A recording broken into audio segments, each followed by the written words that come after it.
오늘은 우리가 다룰 책이 셰익스피어의 4대 비극 중에 이제 두 번째라고 할 수 있는 오셀로죠. 오셀로. 오셀로 하면 우리가 이제 게임으로 이렇게 검은색이 확 뒤집히는 거 있잖아요. 그 게임으로 많이 알려져 있는데 그 게임과 이 희곡이 뭔가 연관돼 있을 것 같긴 한데 제가 잘 모르겠어요. 누가 좀 아시면 설명을 좀 해주시고. 자, 어쨌든 오셀로에 관한 그 읽고 난 소감을 나눠보도록 하겠습니다. 뭐 다들 읽긴 읽으셨죠? 뭐 분량이 많지도 않고 뭐 기간도 충분히 들였으니까 뭐 읽으셨을 것 같고 저도 이걸 옛날에 대학로에서 연극으로 본 적이 있는데 그때는 제목이 오셀로가 아니고 이야고였어요. 이야고. 근데 이제 소설을 희곡을 읽어보니까 왜 이야고인지 알겠어. 그러니까 이야고가 거의 그 이슈를 끌고 가는 그 스토리를 끌고 가는 중심 인물이잖아요.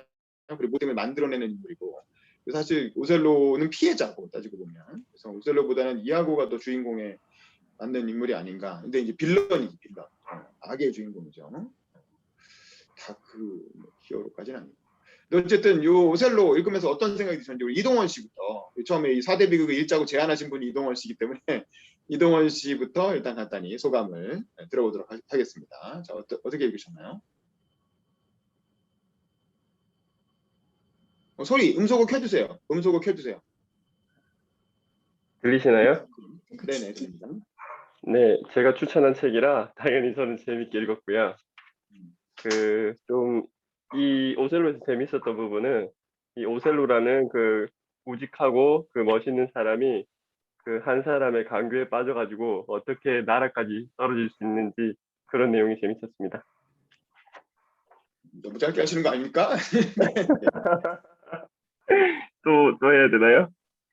그리고 뭐 그 인상 깊은 구절 같은 거는 좀 이따가 다시 한번 물어볼 테니까. 네, 그거 나중에 하는지 알았습니다. 네네, 그건 나중에 얘기하시고. 그러면 우리 홍송희 씨 어디 가셨네? 잠깐 펴놓고 약간 어디 가셔서 우리 정인혜 씨부터 또 이어서 소감 어떠셨나요?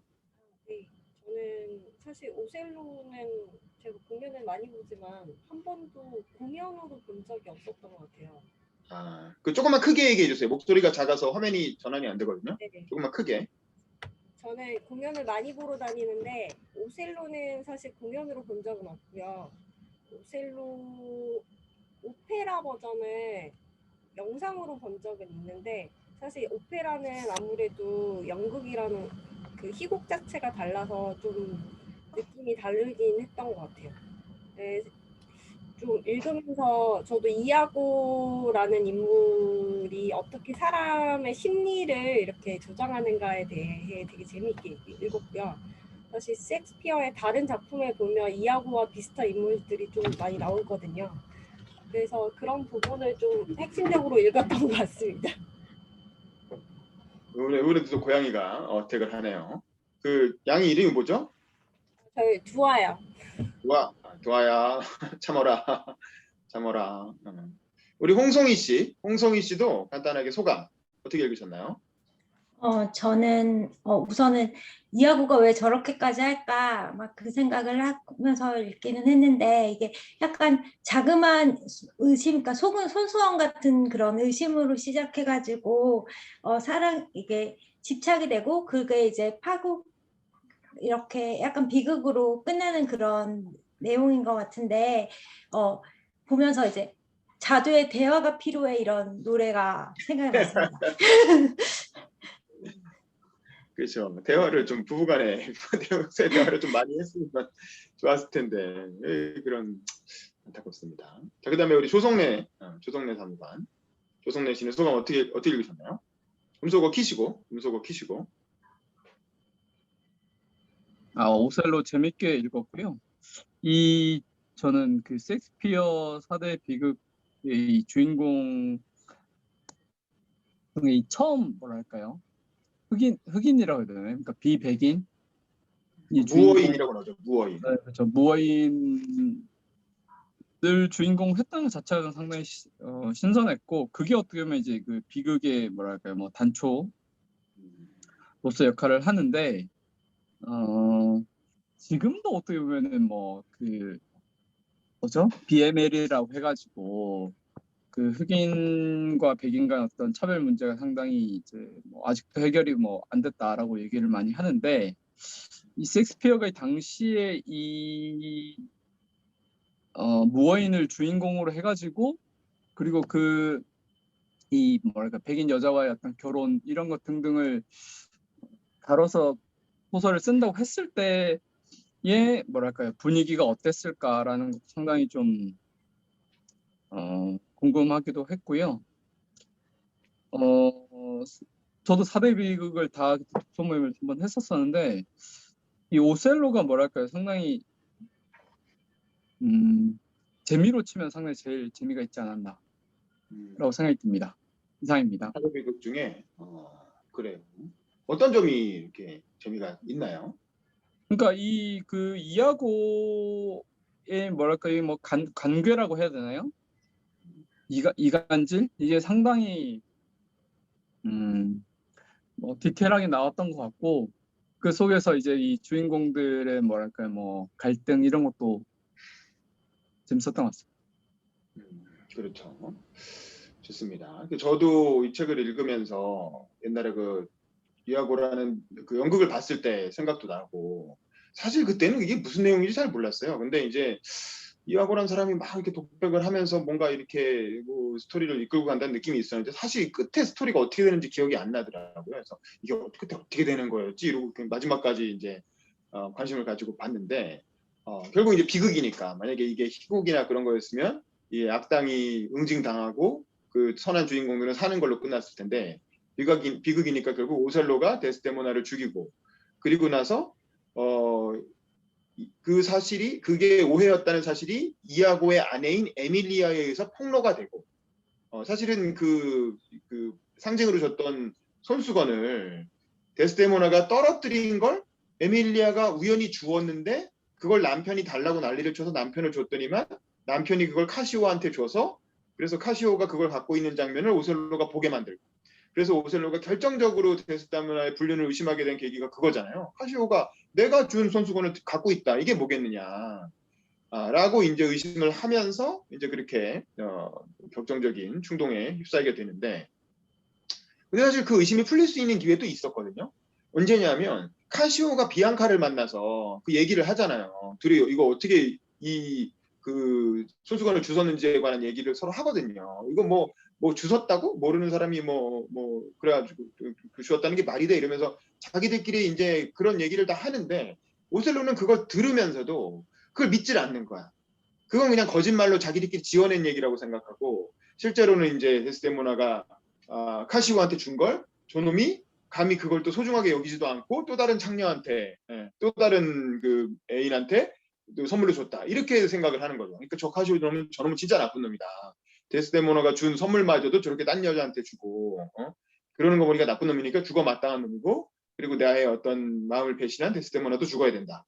뭐 이러면서 이제 이렇게 목을 졸라서 살해하는 그런 장면이 나오죠. 그래서 참 저는 보면서 어떤 생각이 들었냐면 이게 여러 가지 갈등 요인이 있는데 그 중에 하나는 오셀로가 이제 무어인이라는 거, 흑인이라는 점도 아까 조승래 사무관이 잘 지적을 해줬고 또 하나는 오셀로가 나이가 많다는 거예요. 이것도 사실 굉장히 중요한 포인트예요. 나이 많은 남자가 너무 어린 여자. 데스데모나는 몇 살이죠? 16살인가요? 결혼한 나이가? 네. 되게 보면 16살. 이때는 되게 이제 그 나이쯤에 일찍 결혼하면 이제 결혼들을 하던 시절이고 그때가 사실은 또 우리가 같이 읽었던 그 뭐였죠? 그 노트르담의 파리, 그렇죠? 노트르담 성당. 거기에 나오는 여자 주인공이 이름이 뭐였죠? 그 집시. 에스메랄다? 에스메랄다도 그 16살로 설정이 돼 있잖아요. 근데 그걸 프롤로라고 하는 그 나이든 신부가 사랑하면서 엄청난 비극이 시작되잖아요. 근데 마찬가지로 오셀로도 그 사실은 보면 거의 구국의 영웅이야. 베니스로 치면 이순신쯤 되는 사람이야. 근데 다만 이제 외국인 영웅이죠. 근데 이제 이 당시는 용병을 쓰던 시대였기 때문에 이렇게 용병 대장을 그 나라의 국방을 책임지는 장군으로 많이 이제 기용을 했고 이제 마키아벨리는 그런 걸 굉장히 비판을 하지만 사실은 또 그 중에는 굉장히 실력을 발휘하고 또 애국심과 충성심을 가지고 국가에 기여하는 사람도 많았다는 거죠. 직업군인으로서 직업의식을 발휘해서. 오셀로는 그런 사람이 베니스가 고용한 용병 대장인데 굉장히 훌륭하게 잘 자기 업무를 잘 처리해가지고 단순히 군인으로서의 능력뿐만 아니라 인품도 아주 좋고, 그러니까 지도자로서도 굉장히 뛰어난 인물이었던 거죠. 용기도 있고, 인품도 좋고, 부하들도 잘 다스리고. 그래서 그런 인품에 매료돼서 나이가 뭐 여기 보면 설정상은 40대 이상이겠죠. 오셀로는. 그리고 데스데모나는 열몇 살, 16살, 뭐 10대 후반에 사실은 어린 소녀란 말이에요. 그러니까 어린 소녀가 이 원숙한 오셀로의 어떤 그런 인품과 매력에 감화가 돼서 사실은 집안이 반대하는 결혼을 한 거지. 그래서 아빠는 데스데모나가 오셀로랑 결혼하니까 나중에 신의 말타가 죽었다고 나오잖아요. 처음엔 엄청 반대하다가 나중에는 엄청난 배신감을 느껴서 결국에는 이제 돌아가실 정도로, 결국 아빠가 죽었다는 걸 데스데모나는 끝까지 모르고 죽게 되죠. 어쨌든 그럴 정도로 굉장히 사랑하는 딸이 저렇게 나이 많은 늙은이 장군하고 결혼하겠다고 하니까 배신감을 느껴서 이제 돌아가실 정도로 그렇게 큰 사건이었는데, 그런 어떤 어떻게 보면 세대와 신분을 초월하는, 또 데스데모나는 귀족 집안의 딸이잖아요. 근데 아무리 용병대장이라고 하지만 어쨌든 흑인이고 무어인이고, 이제 그런 어떤 신분이나 인종이나 어떤 뭐 나이를 초월한 그런 순수한 사랑을 한 거지. 그래서 둘이 좋아 죽겠어서 결혼을 했고, 그래서 행복하게 잘 살고 있는데, 이아고라고 하는 인물이 정말 이 악의 화신과 같은 인물이죠. 이아고는 죽었는지 살았는지 마지막에 나오진 않죠. 근데 아마 살아서 고문을 엄청 당하는 걸로, 뭐 그렇게 살아서 죄값을 치르는 걸로 뭐 그렇게 나오지만, 그럼 이아고는 왜 그랬느냐? 이아고는 철저하게, 이아고 나름의 또 질투와 의심인 거죠. 자기 아내를 의심한 게 시작이죠. 자기 아내가 저 무어인과 뭔가 사통을 했을 것 같다라는 추정이야. 그래서 아내는 황당하다고 얘기를 하는데, 이제 아내가 데스데모나랑 하는 얘기를 들어보면 그랬을 수도 있겠다는 느낌도 살짝 들긴 하죠. 아내는 뭐 세상 전체를 준다면 까짓거 불륜도 저지를 수 있는 거 아니냐, 뭐 이런 말을 하잖아요. 데스데모나는 절대 그럴 수 없다는 입장이고, 그러니까 아내는 데스데모나보다 조금 더 현실적인 인물이죠. 근데 어쨌든 에밀리아와 오셀로가 사통했을지 모른다, 불륜을 저질렀을지 모른다라는 그런 의심 때문에, 특별한 이유는 없어요. 그냥 이렇게 의심을 하고 넘겨짚고, 그래서 저 오셀로 저놈을 망하게 만들어야 되겠다, 저놈한테 복수를 해야 되겠다, 이렇게 생각을 한 거죠. 그리고 카시오도 어쨌든 젊고 잘생긴 놈이 잘 나가는 게 마음에 안 들어. 그러니까 저놈도 엮어갖고 같이 파멸시켜야 되겠다. 그냥 이하고는 순수한 악 그 자체예요. 그냥 다 미운 거야. 이놈도 믿고 저놈도 믿고. 그래서 저놈들을 다, 그리고 나중에 보면 로데리고라는 사람이 나오잖아요. 로데리고라는 사람도 또 하나의 이제 악당인데, 로데리고는 데스데모나를 좋아했던 거죠. 그 데스데모나가 유부녀임에도 불구하고 너무 예쁘니까 좋아했어.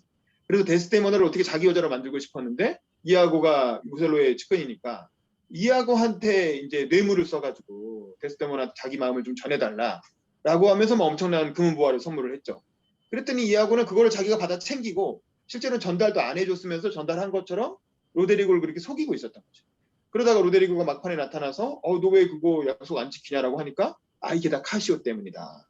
그래서 카시오를 죽이면 그러면 이 문제가 다 해결된다라고 로데리고를 부추겨서 로데리고가 카시오를 찌르게 만들고, 그러니까 카시오도 무사니까 무슨 뭐야 이러면서 같이 찔러갖고 로데리고가 죽고, 그래서 사실은 로데리고도 죽이고 카시오도 죽이고 이제 일타쌍피로 다 해치우려고 한 거죠.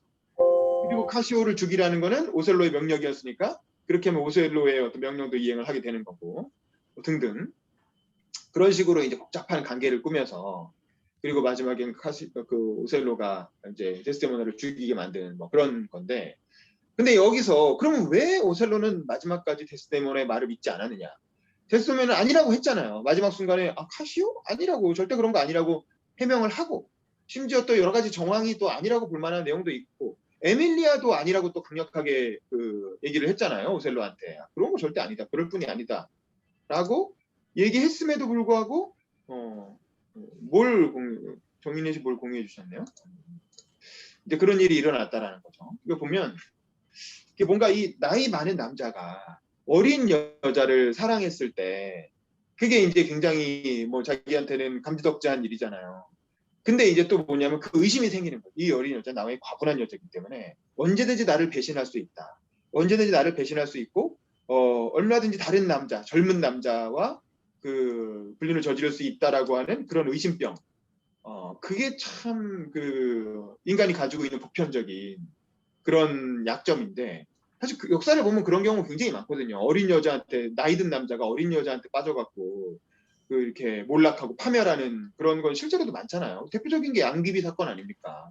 당현종은 굉장히 뛰어난 뭐 이렇게 무슨 치죠? 그러니까 라고 할 정도로 굉장히 그 중국 당나라의 중흥을 이끈 명군이었는데 임기 말에 갑자기 자기 며느리였던 그 양귀비한테 빠져가지고 완전히 나라를 이렇게 그 만국으로 거기 안록산에 난 일어나고 해서 결국에는 양귀비도 죽고 본인도 아주 그 나라가 망하는 문을 열게 되잖아요. 이제 그런 정도로 그래서 인간이 이 오셀로라고 하는 작품이 지금까지도 4대 비극으로 사랑받고 우리 동서양을 막론하고 많은 사람들이 보게 되는 이유는 인간이 가지고 있는 보편적인 약점을 잘 포착해서 그 뛰어난 인물, 큰 성취를 이룬 사회적으로 큰 성취를 이룬 훌륭한 인물이 이제 몰락하게 되는 과정.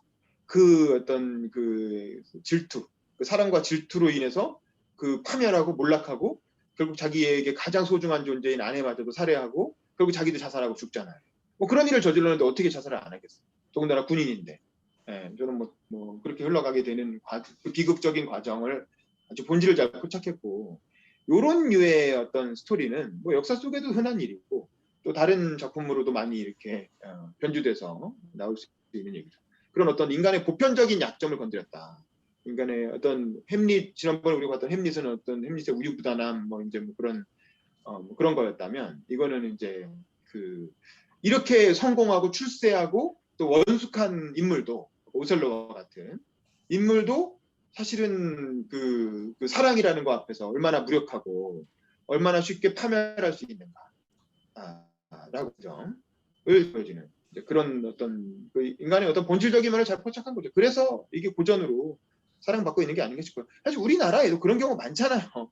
얼마 전에 노무현 정부 때 변양균 기억나세요? 변양균 청와대 정책실장? 그분도 장관, 기획재선처 장관도 하고 뭐 엄청 잘 나가던 정말 최고의 에이스 관료 중에 관료거든요. 그래서 그 지금으로 치면 홍남기 같은 사람이죠. 그래서 경제부총리 같은 것까지 하고 청와대 정책실장 하고 정말 최고의 에이스 관료였는데 그 신정화라고 하는 그 젊고 어린 그 이렇게 그 큐레이터였죠. 미술관 큐레이터와 불륜 관계에 빠지면서 완전히 본인 스스로도 완전 몰락하고 그리고 참여정부 임기 말에도 굉장히 큰 타격을 주게 되잖아요. 이제 뭐 그런 거지. 예, 그게 그래서 결국 둘 다 감옥 가고 그럼 뭐 이제 그런 식으로 결국에는 파멸에 이르게 되는 이제 그런 거. 그리고 얼마 전에 그 영화로 소설로 나왔던 은교라고 하는 것도 뭐 따지고 보면 이제 그런 맥락을 담은 소설이라고 할 수 있고. 그래서 오셀로의 어떤 메타 그 테마는 여러 가지 다른 문학 작품이나 현실 역사 속에서 반복되고 있는 거고 우리가 우리 삶을 스스로 한번 돌아보게 되는 이제 그런 조심해야 되겠다 이렇게 이제 그런 걸 하게 되는 뭐 그런 내용이 아닌가 싶어서 아주 재밌게 봤습니다. 네. 제 소감은 이 정도로 얘기하고 자 그러면 이제 이 책의 그 희곡이니까 이 셰익스피어잖아요. 그러니까 모든 문장 하나하나가 다 명문장이고 엄청나게 많이 회자되는 내용이란 말이야. 그래서 여러분은 이 오셀로를 읽으면서 특히 어떤 문장, 어떤 구절이 마음에 기억에 남았는지 하나씩 소개하는 시간을 가지도록 하죠. 우리 동원 씨, 우리 이동원 씨부터 간단하게 하나 좀 뽑아서 소개해 주세요. 음소거 키시고. 네. 네, 저는 우선 이하고라는 인물에 대해서 조금 중점을 좀 둔 부분이 많지 않나라고 생각을 했고요. 네, 제 책은 지금 144쪽이고요.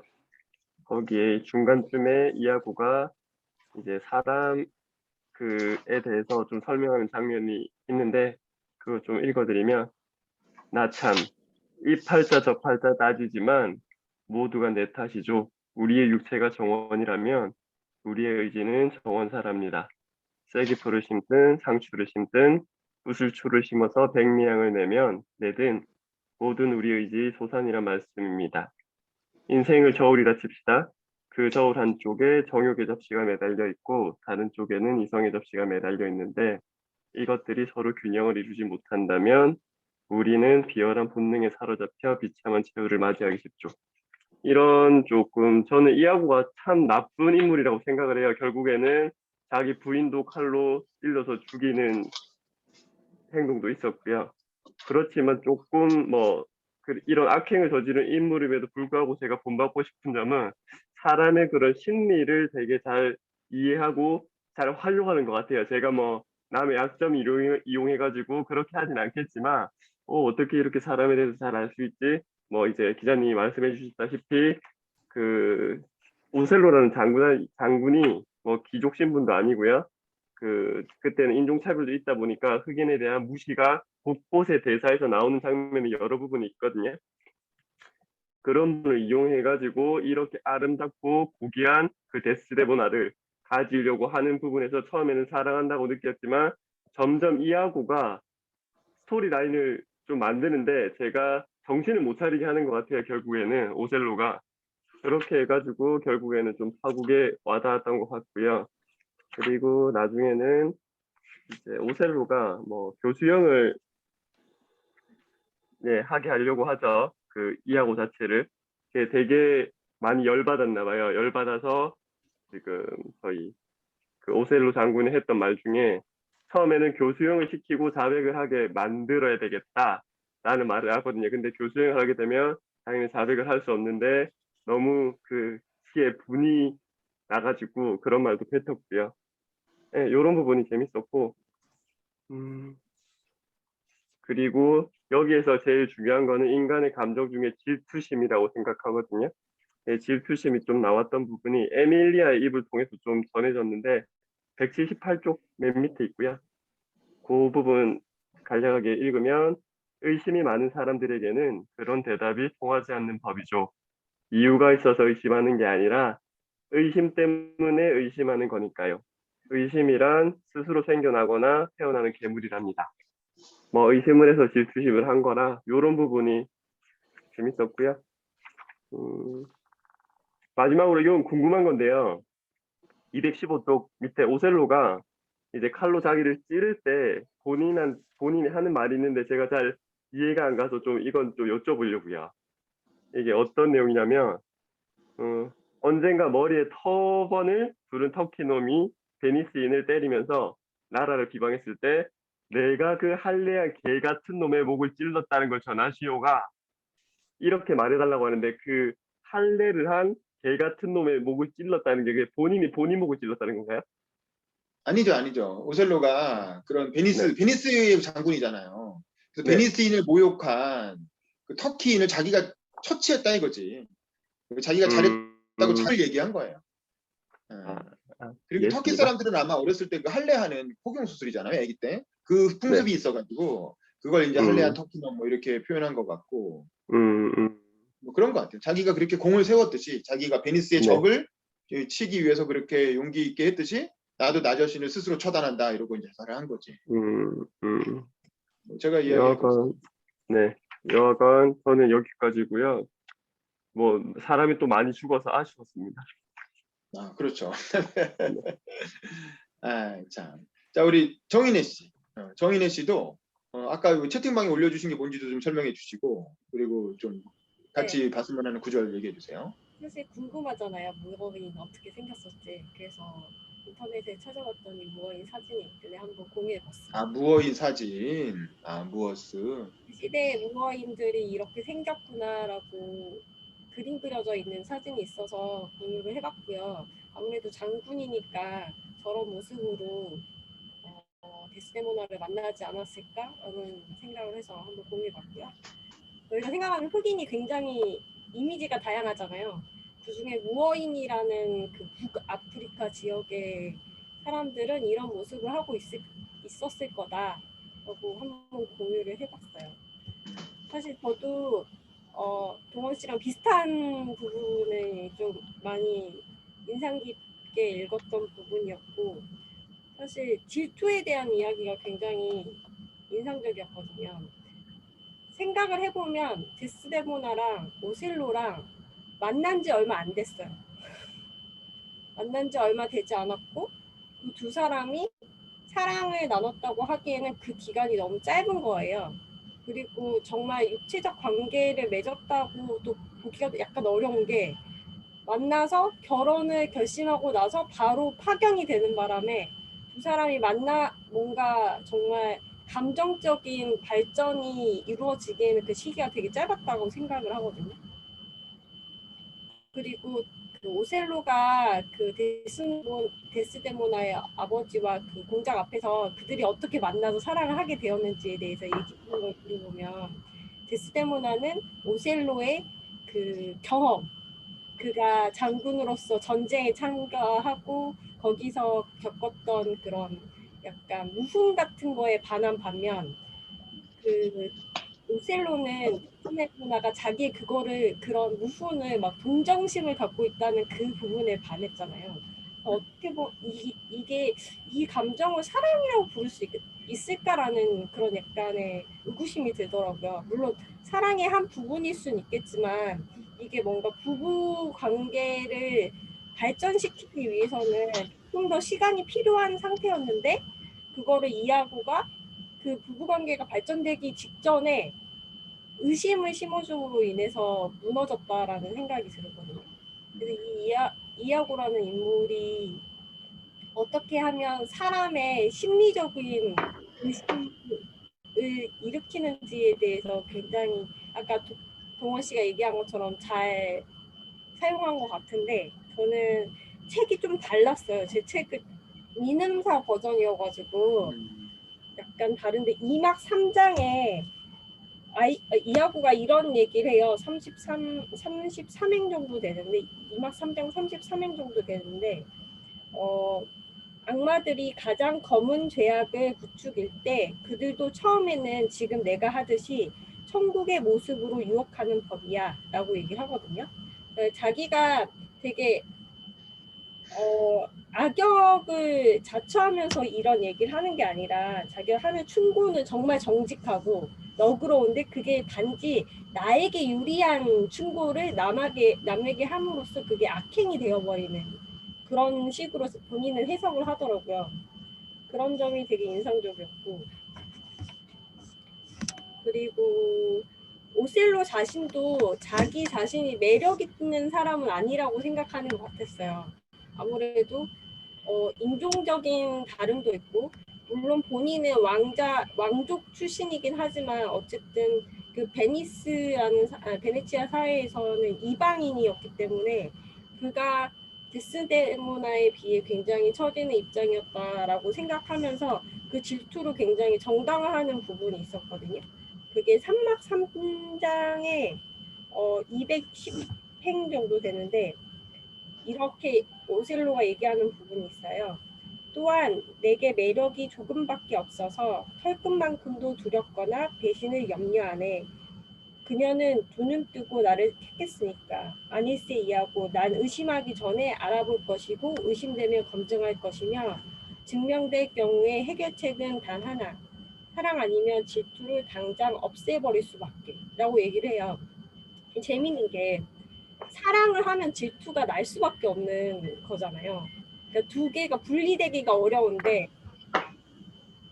이 오셀로라는 사람은 사랑과 질투를 분리를 해서 사랑을 하거나 아니면 질투라는 그 감정을 없애버려야 되는, 사랑을 없애든지 질투를 없애든지 두 개를 없애버려야 된다는 생각을 하더라고요. 그래서 이 사람이 얼마나 이 사랑이라는 감정에 미숙한 사람인가라는 점도 되게 많이 생각하게 되거든요. 네, 저는 여기까지입니다. 맞습니다. 그다음에 홍송희 씨. 홍송희 씨도 인상 깊은 구절 소개해 주시죠. 저도 아까 전에 그 이동원 선생님께서 그 말씀해 주신 부분 두 부분 그 의심이 많은 사람에게는 그런 대화가 통하지 않는 법이죠. 이유가 있어 의심하는 게 아니라 의심 때문에 의심하는 거니까요. 그리고 의심이란 스스로 생겨나 태어나는 괴물입니다. 이 부분 마음에 좀 와닿고요. 그 다음에 저는 그 오셀로가 그 사랑을 어떻게 얻었는지 그리고 그녀의 사랑을 어떻게 차지했는지 말해주는 그 부분이 그 앞부분에서 나오는데 페이지 140페이지 부분이거든요.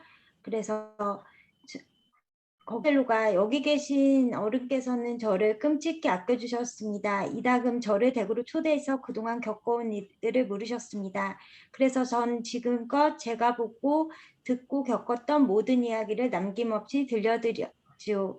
예컨대 바다와 육지에서 벌어졌던 놀라운 사건들, 천신만고 끝에 성벽을 뚫고 나와 목숨을 구한 이야기, 적에게 붙들려 노예로 팔려갔다가 돈을 주고 풀려났던 이야기, 국경을 넘나들면서 벌였던 무용담, 거대한 동굴과 불타는 사막, 깎아지른 낭떠러지와 하늘 끝까지 닿을 듯한 산봉우리 등에 관한 이야기를 해드렸습니다. 데스데모나는 집안일을 하느라 바쁜 와중에도 언제나 제가 하는 이야기를 열심히 들었습니다. 저는 젊은 시절에 겪은 고난을 털어놓아 그녀의 눈물샘을 자극했죠. 이야기가 끝나자 그녀는 저의 순환에 동정을 표시하며 깊은 한숨을 내쉬더군요. 상상도 못할 이야기라느니 믿어지지 않을 정도로 신기하다느니 가슴이 미어질 정도로 불쌍하다느니 그런 말을까지 들어놓았습니다. 그러고 나서 자신의 친구들에게 이런 이야기를 하며 마음을 송두리째 얻을 수 있을 거라고도 말했습니다. 이 암시에서 저는 용기를 얻어 고백했지요. 그것이 제가 쓴 유일한 마법입니다. 이 부분이 이 책에서는 나오는데요. 역시 이렇게 저는 이거를 보면서 역시 그래도 사람의 마음을 움직이는 게 그렇게 진실된 이야기를 통해서 이 여자의 마음을 움직였던 거잖아요. 근데 아까 말씀드렸듯이 대화가 부족하다고 그 약간의 의심을 했을 때 그 의심을 털어놓았다면은 그런 일까지 벌어지지 않았을 텐데 그 대화를 못하고 자기가 이제 자기 생각에서 이렇게 약간 확장을 해가면서 그 의심이 시작해서 집착이 되고 그렇게 되지 않았나. 그래서 여기서 보면서 저는 대화가 중요하다는 거를 아까 그래서 느꼈습니다. 네, 이상입니다. 네, 맞습니다. 처음 의심이 생겼을 때 그냥 물어봤으면 되는 건데, 아니 자기 내가 줬던 그 손수건을 왜 카시오가 갖고 있어? 이러고 한번 물어봤으면, 그러면 그게 왜 거기가 있지 하면서 뭐 이렇게 찾았을 텐데, 이제 그런 거에 대해서 이제 그 직접 본인에게 묻지 않고 자기가 뭐 다른 방법을 통해서 확인한 다음에 바로 이렇게 처단하려고 했다는 거, 이게 이제 굉장히, 근데 결국 아까 말한 것처럼 이제 나이 많은 남자의 자격지심, 나이 많은 남자가 어린 여자를 만났을 때 느끼는 그런 자격지심 때문에 이제 그렇게 직접 물어보지 못하고 이제 이렇게 하려고 했던 게 아닌가, 뭐 그런 생각이 듭니다. 그다음에 우리 조성래 사무관도 인상 깊은 저는 점을 소개해 주시죠. 네, 어떻게 이 4대 비극, 이 비극의 원인이 뭔가라고 생각을 했을 때 이 이하구가 결국 이제 뭐 나쁜 놈이고 악한 사람인데 그냥 단순히 이 사람이 악한 거에서 그치는 게 아니라 자신의 목적을 달성하기 위해서 이 자신 이 뭐 오셀로, 카시오 두 사람의 어떤 뭐랄까요 약점을 정확하게 알고 있고 이 사람이 또 욕망을 알고 있었기 때문에 본인이 원하는 대로 조정할 수 있지 않았나라고 생각이 들고요. 이 카시오 저는 이 사람이 상당히 좀 어떻게 보면 뭐 단초가 되는데 이 사람이 자기가 술을 못 먹는다고 얘기를 이제 하잖아요. 술을 먹으면 자기 상당히 위험하다. 그러니까 매력적인 용모와 뭐 상당히 뭐 잘생기고 이런 이제 인기가 많은 뭐랄까 어떻게 보면 이제 완벽한 것처럼 보이는데 술을 먹으면 여기 이렇게 이제 그 민음사 버전인데 78페이지에 내 머리는 술에 아주 약하고 마시면 실수를 한다. 그러니까 자기가 이걸 알고 있는 거죠. 자기 단점을. 그렇지만 이 이하고가 뭐 그 80페이지 군인도 인간이고 인생은 순간이니 군인이사 어이 아니 마시리오. 그러니까 술을 이제 많이 먹이게 하죠. 먹이게 하니까 이 카시오가 진짜 말 그대로 실수를 하는데 또 이 카시오는 89페이지 보면은 명성이야 명성. 난 내 명성을 잃었어. 여보게 난 내 자신을 불멸하게 하는 부분을 잃어버렸고 나머지는 짐승 같은 것뿐이야. 내 명성 이하고 내 명성 말일세. 그러니까 또 명성을 또 상당히 중요하게 생각을 하니까 명성을 회복하기 위한 또 그 이하고의 그 뭐랄까요 관계에 또 빠지게 되는 그런 부분이 있는 것 같고요. 오셀로 같은 경우는 저는 그 아까 뭐 윤범기 형님 말씀하셨듯이 이제 어떻게 보면 이제 그러니까 데스데모나가 되게 나이가 어리고 예쁜 상황에서 자기는 이제 그 사회로부터 어떻게 뭐랄까 편견을 받는 이제 흑인이고 나이도 많고 그런 상황에서 이제 카시오는 젊고 백인이니까 충분히 뭐랄까요? 그러니까 자기가 카시오보다 자기가 매력이 떨어질 수 있다라고 이제 뭐랄까요? 그런 약점이 있는 거죠. 그런 약점이 있는 상황에서 이 이하구가 그 부분을 이제 약한 부분을 이제 공격을 하는데, 저는 이 오셀로가 그 여기 이제 민음사 119페이지에 뒤에 역설적이게 이런 표현이 나와요. 이놈 내 사랑 그녀가 창녀임을 확실히 증명해라. 그걸 확실히 해. 눈으로 볼 수 있는 증거를 내놔라. 그러니까 눈으로 볼 수 있는 증거가 없는 상황에서 이미 그 앞에 뭐 지고지순한 사랑을 막 약속하고 막 그랬던 사람을 창녀라고 표현을 하는 것 자체가 뭐랄까요? 좀 정상적 판단이 좀 안 되는 너무 극단적인 것이었던 것 같고, 그래서 저는 한편으로는 이 뭐랄까요? 그 이런 생각도, 그러니까 셰익스피어가 이 전쟁 영웅, 그러니까 덕망이 있는 이 오셀로라는 사람을 주인공으로 하면서도 한편으로는 이런 사람도 어떤 정상적인 남녀 관계를 가지기는 어렵다. 그런 부분에 있어서 좀 편견을 강화시킨 건 아닌가라는 조금 한편으로 걱정이 들었고, 그 다음에 전 한편으로 지금 이 시대, 지금 우리가 이렇게 휴대폰을 쓰고 뭐 실시간으로 뭐 뭐랄까요, 연락을 할 수 있고 뭐 거리와 관계없이 이런 상황에서 라면 어떻게 이 오셀로는 뭐랄까요, 그 작품을 작성한 데서 상당히 뭐랄까 지장이 있는 거 아닙니까? 우리가 지금 뭐 계속 말씀하셨습니다만 그 남녀 간의 어떤 소통의 부재로 인한 이런 오해가 생긴 것인데 바로바로 확인을 할 수 있는 부분이죠. 그런 부분에 있어서 지금 이러한 상황이라면 어떻게 오셀로를 뭐랄까 각색이라고 한다면, 이걸 이제 현대 작품으로 현 상황에서 각색을 한다면 이걸 어떻게 바꿀 수 있을까? 이 작품이 뭐랄까요, 워킹할 수 있을까라는 좀 생각도 한편 들었습니다. 그러네요. 근데 어쨌든 인간의 본질, 그 질투, 의심, 그로 인한 파국, 성공한 인물이 몰락하는 과정을 보면서 우리가 느끼는 카타르시스가 있잖아요. 뭔가 이게 안 됐다, 이게 어차피 희곡이니까, 이건 이렇게 실화가 아니라는 걸 픽션이라는 걸 아니까 그걸 보면서 느끼게 되는 어떤 그런 마음의 안도감 같은 게 있는 거거든. 저 상황이면 나도 저렇게 파멸할 수도 있겠다라는 생각을 연극을 통해 보면서 아휴 그러지 말아야지 하면서 이제 교훈도 얻고 자기 자신도 되돌아보고 다짐도 하게 되고 뭐 그러는 것 같아요. 그래서 그런 거고, 뭐 현대 상황에 맞게 얼마든지 바꿀 수는 있겠죠. 사람이 사람을 의심하는 일은 얼마든지 있고, 또 보면 저도 옛날에 사건팀 기자할 때 보면 그 치정 사건이라는 게 벌어지잖아요. 이것도 치정 사건인데 일종의 오해로 인한 치정 사건이죠. 우리가 사랑과 전쟁이라는 그 드라마에 흔히 보게 되는 그런 일이 주로 어디서 많이 일어나면 50대에 많이 일어나요. 50대. 되게 치정 사건 하면 젊었을 때 혈기왕성해가 뭐 사랑 열정 뭐 이래서 20, 30대들이 뭐 서로 죽고 죽이고 이럴 것 같잖아요. 근데 20, 30대는 안 그래요.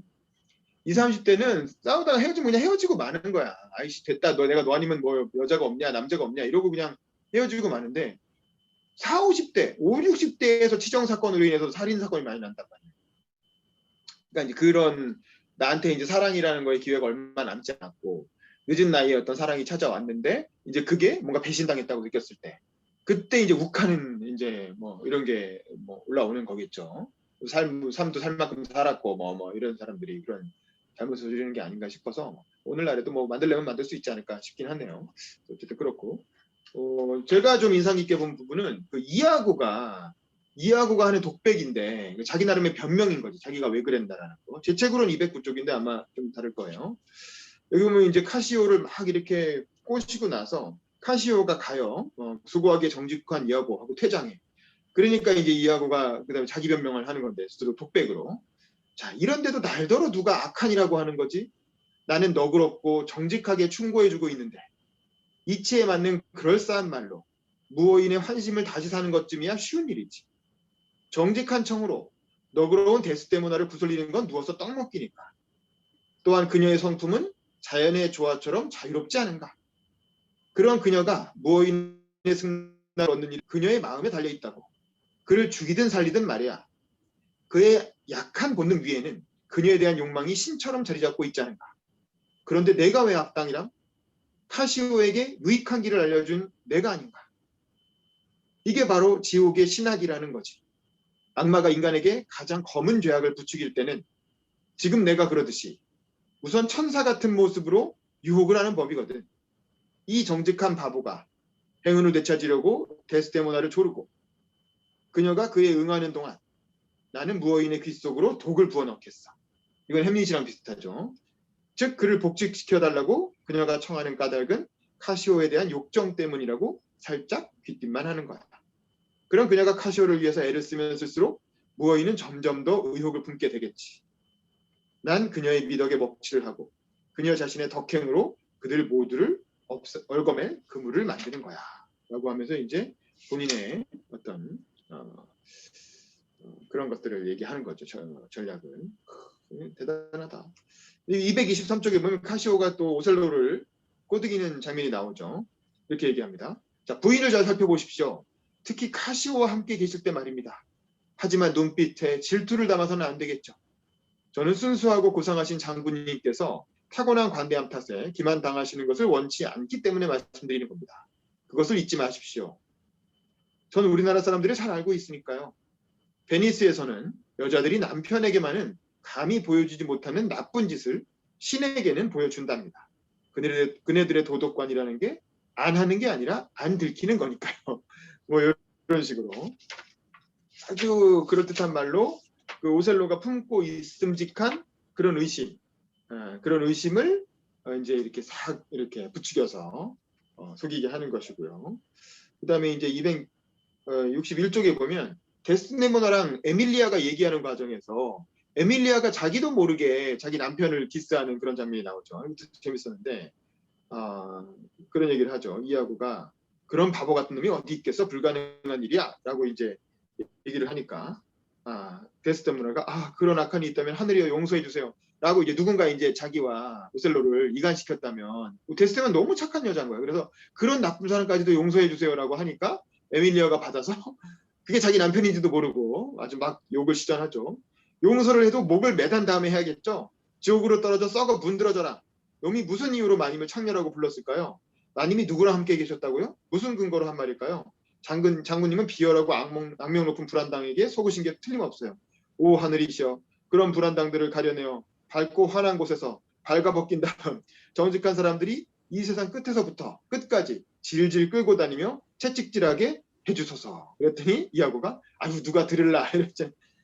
재수 없는 놈들, 당신이 나랑 장군님 사이를 의심하도록 만든 것도 다 그 비슷한 불안당일 거야. 그러니까 이김이 이아고는 에밀리아한테 의심을 얘기한 거예요. 너 인마 너 모셀로랑 뭔 일 있는 거 아니야? 라고 의심을 하니까 한바탕 이것 때문에 부부싸움을 한 거지.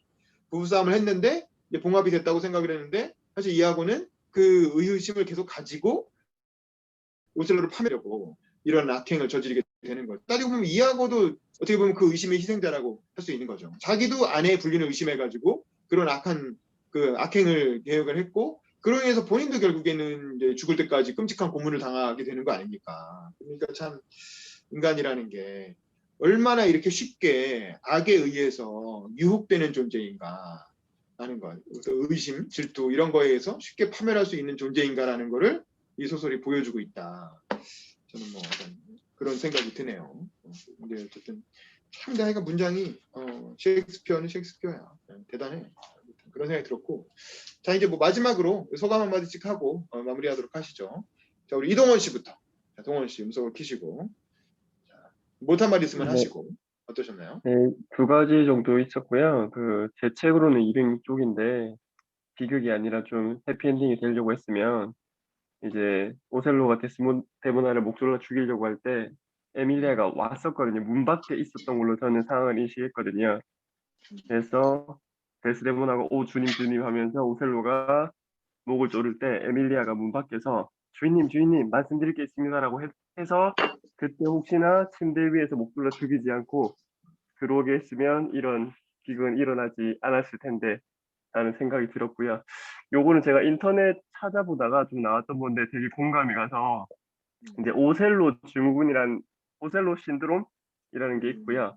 의심이 확대 지속되면 뭐 요렇게 의처증이 생기게 된다 이런 거였는데 여기에서 좀 되게 공감이 갔던 문구는 들으시면 되게 공감 가실 것 같아요. 그 오셀로의 기수 이제 이름 뭐냐? 카시오. 이하고죠? 이해하고. 이하고에 대한 내용인데 겉과 속이 다른 그는 공기처럼 가벼운 하잘 것 없는 것도 질투하는 자에게는 성경만큼 강력한 증거로 작동하게 만드는 재주가 있다. 이 공기처럼 가벼운 것도 질투하는 자에게는 엄청 크게 된다는 거죠. 저도 공감은 하거든요. 예전에 여자친구 사귈 때 왜 연락이 안 되지? 자꾸 뭐하지? 하다 보니까 왜 연락 안 되지? 집에 안 들어가나? 아침에 연락 안 오네? 그 뒤에 헤어졌죠. 네. 당연히 불길한 예감은 틀리지 않으니까 여기까지입니다. 알겠습니다. 자, 우리 정인혜 씨 소감. 저는 약간 읽으면서 한국의 처용 얘기가 있잖아요. 처용이랑 되게 비슷하다고 생각했어요. 처용도 우어인 출신이기도 하고 아내가 바람이 나는 걸 보는 그런 처용가에 보면 그런 내용이 있거든요. 그래서 처용과는 팩트잖아요. 처용과는 아내가 실제로 바람나는 걸 눈으로 목격하잖아요. 그러면. 다리가 하나 더 있다고 나오죠. 네, 그러니까.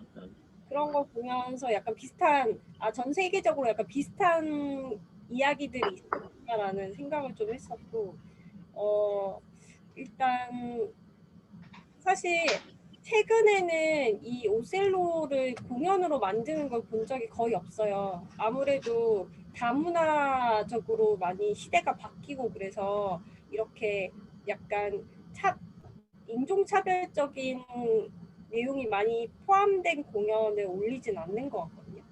그리고 이게 오페라로 옛날에 올라갔을 때는 오페라 가수들이 다 백인이다 보니까 흑인처럼 까만 분장을 하고 진행했던 거예요. 그래서 이거에 대한 비판도 엄청 많아가지고 지금은 더 이상 오셀로 공연을 거의 안 하는 것 같습니다. 그래서 셰익스피어의 사대극이 참 좋은 내용을 담고 있고 문학적으로도 훌륭하긴 하지만 약간 동시대성이라는 부분에 있어서는 공감이 되지 않는 부분들이 많아서 더 이상 진행되지 않는 것들도 많이 있는 것 같아요. 작품들 중에는. 그래서 그런 것도 좀 생각을 하게 되는 기회였어요. 맞습니다. 자, 홍송희 씨 소감. 저는 여기 책 195페이지에 이 데스데모나가 참 지고지순한 것 같다는 생각을 하면서 그분을 진정 사랑했기 때문이지만 거친 성품과 고집과 찡그린 얼굴조차도 멋있게 보이고 매력적으로 보인다고 이거 보면서 정말 그러니까 사랑에 빠졌을 때는 그렇게 보이잖아요. 사람이 그렇게 보이는데 어떤 면으로는 오셀로는 그런 그 사랑이 좀 견고하지 않은 건지 아니면 너무 사랑을 한 건지 그런 생각이 들었습니다. 네. 그러니까요.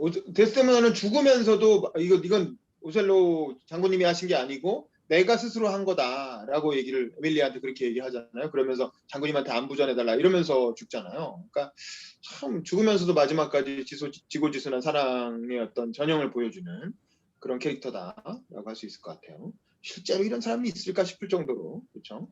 자, 그리고 조성래 씨. 네. 소감.